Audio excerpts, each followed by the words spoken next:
I mean, we talk about successes a lot, right? As entrepreneurs, I made so Yeah, much yeah, money or I flipped so many houses, but have you had any failures in your life? You talked about kind of going through the mud. So let's talk about some of this hardship. Take yourself back before real estate. What are some of the hardships that you've had in your life?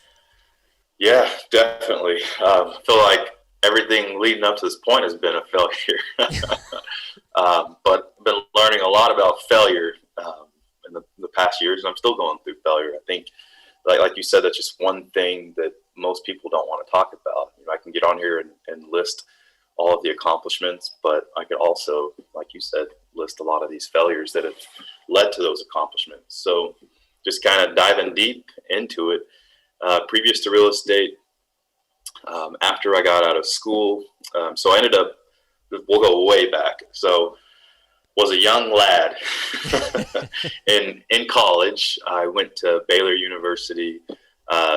Like most folks, I thought I had it all figured out. I wanted to jump in and be pre-med, right? My sister's a dentist, so I figured, I'd do pre-med or pre-dent, and like society says, I'd make good money and have a stable life, and I would do good, and yeah, I could just you know do that, for lack of better words. So obviously, as an entrepreneur, I wasn't, carved out for that niche. And I learned that early on, just in school in general. I had no interest in biology, had no interest in, labs and things like that.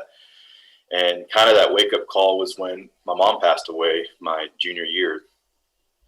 So, of course, that was extremely difficult. And that just kind of shook my core and my foundation. And I realized that I didn't want to be in school. And that was just kind of a pivotal point where I just decided, you know what, when I drop out of school, again, everybody was like, what are you doing? Shaking me by the throat. Why would you do that? You could take this, you could become a, physician, you could become a dentist and all of that. And I knew in my heart that wasn't what I wanted to do. I knew that I wanted to make an impact, but that wasn't the kind of impact I wanted to make. And so left school, started flipping anything and everything to just kind of make money and get by, and ended up flipping cars. So did that for a little bit. That little hustle turned into a full-fledged business. And it was kind of one of those things just out of necessity. I needed to make a living. And I knew in my heart, again, that that wasn't what I wanted to do. But, at the time it made sense, and it got me to this point. So with anything that I How many do, cars did you okay. flip in a year? Well, when it was a full-fledged business, I mean, we were at our height, we were doing about 30 a month, which, Wow. That's yeah, I that's mean, a lot of for like, cars. for the naked ear, it's like, okay, well, you probably assume that most like dealerships do hundreds a month, but, a franchise dealer will just throw out like a regular name, like a Chevy dealer or something, might have their used car lot, and that used car lot, might only do, 20 to 50 cars a month. So, I mean, we were, pushing a lot of metal. Yeah, yeah. That's a um, lot of cars. I was and figuring you were going to say, "Oh, we did like 20 a year," but wow, 30 a month. no, That's yeah, that's a yeah. big business So, right there. yeah, I mean, it was good size, but with anything that I do, like I want the most. Like I want to go after it. I wanted, to be at 100. There were some friends that I had that were probably 20, 30 miles away, so they weren't necessarily direct competition, but they were doing 100 cars a month, and that's where I wanted to be. So started leveraging myself, got a bunch of credit lines, started, mismanaging the business in different senses, hiring too many people and not having the right people, or having the right people in the wrong seats, and, all that kind of stuff. And ended up just over leveraging myself, and ultimately had to file bankruptcy. Mm. So, I mean, as an entrepreneur, that was, gosh, I mean, that was next to my mom passing away. That was probably one of the worst things to date that I've ever been through, or at least it felt like it. I literally felt like my whole world was coming down before me. For whatever stupid reason, I thought, oh, my wife's gonna leave me, my kid's gonna hate me. So you were People, married. You were married at this time yeah, when you did this. Filed yeah, bankruptcy, yeah. married. So Wow. I was married, and we How had our long were you son. married into filing bankruptcy? Oh gosh, so the bankruptcy is pretty recent. That was actually only 3 years ago. Wow. So we've been Okay. married and together. We've been married for 7, probably together at that point for 10 years. So she was definitely committed and invested in me. But like I said previously, my wife is just the nicest person on earth. I mean, she's So just so sweet and so understanding. most wives, and I don't know, maybe this isn't true, but I've had some friends that had to file bankruptcy, and most of the time, you're out there, you're risking, you're running this business, you have to go through this just horrible situation, and you had all this momentum, and all of a sudden it goes all away, you lose everything. And did your wife ever say, "Well, why don't you just go out and get a job"? Yeah, the dagger. Oh. the phrase that just go out and get a real job. Yeah, exactly.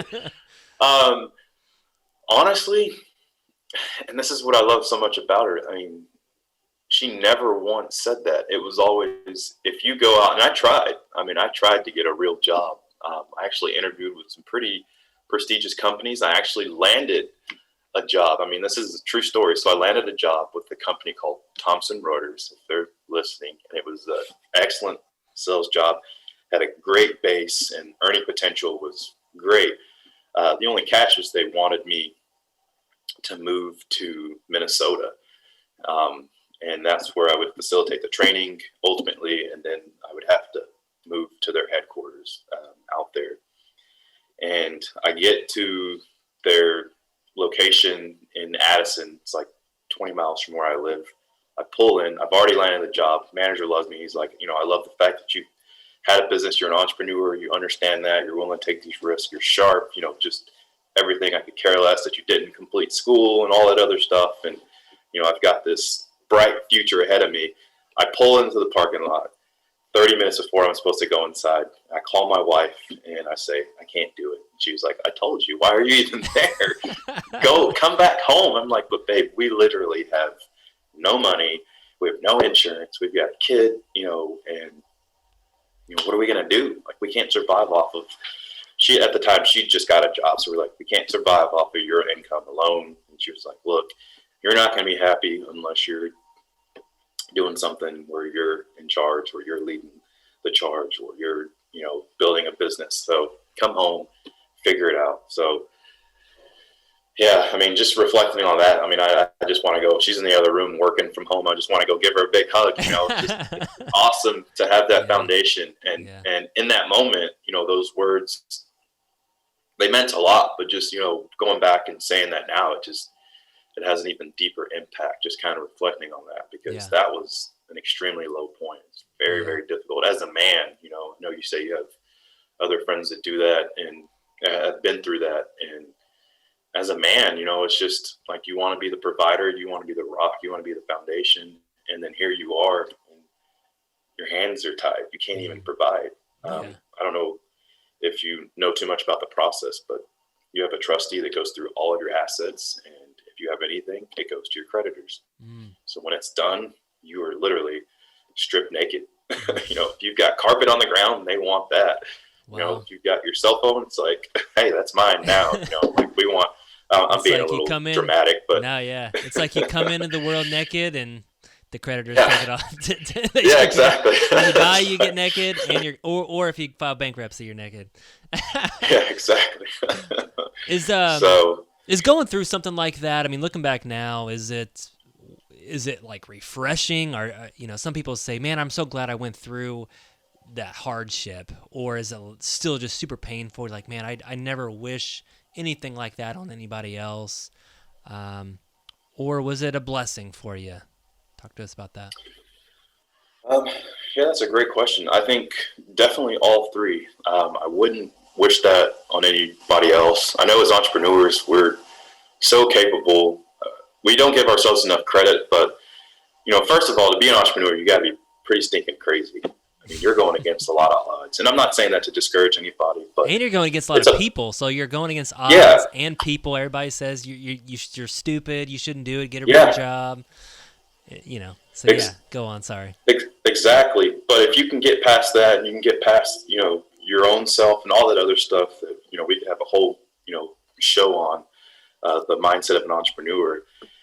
if you can get past all that, you're somebody that can typically like withstand a lot of damage, to put it in video game terms. I'm not even a gamer. I don't even know where this is coming from, but like, I just imagine like being in like Street Fighter and just getting hit a bunch of times, in XP, just being lost, the damage. I see my kid play Fortnite all the time. So Yeah. I see his little, damage bar going down. It's like Rocky Balboa just getting hit, Yeah. time and time again, and then he comes back at the end.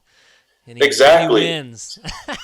So yeah, I think if there's anybody that could bounce back from something like that, it's an entrepreneur. But I wouldn't wish that on anybody is the point I'm making. But if there was anybody that could, bounce back from that, it's an entrepreneur. I mean, we're built to last. Hopefully, if you really, again, going back to all that mindset stuff, you believe all those cliche sayings that are so powerful, you can really, make it through something like that. But it was definitely an eye-opening experience. At the time, I literally wanted to jump off a cliff. I felt like such a failure.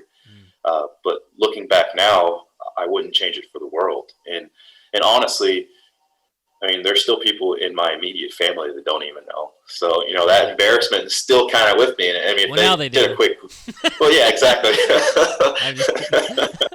Well, yeah, pretty much, So, yeah, I just, I'm so private in that sense. But, when I'm just thinking like with doing something like this, I just hope to inspire somebody that's going through something that, they just kind of seems insurmountable or whatever. And, maybe embarrassing to some degree. For me, bankruptcy was like the ultimate embarrassment. It was just like a label, branding, someone just literally stamped my forehead as like, you're an idiot, you suck at life, you can't, financially handle yourself and yada, yada, yada. But it was honestly I had to go through that. I had to pay that tuition, and it really grounded me. It gave me a better understanding of myself and my fortitude, and it gave me a deeper appreciation of the gifts that God has instilled in me, and all of these things. I had all these different revelations. So I wouldn't change it for the world. It's definitely one of the hardest and lowest points of my life. Thank you so much for checking out the Brett Snodgrass channel. If you like this video, please slam on that like button. And if you really like it, then subscribe to our channel here. And remember to leave us a comment below, and I'm going to try my hardest to reply to all the comments. Thank you guys so much. This is why I do what I do. Every single week, I come out with content that focuses on success, freedom, and living out your purpose. Thank you guys so much. See you next time.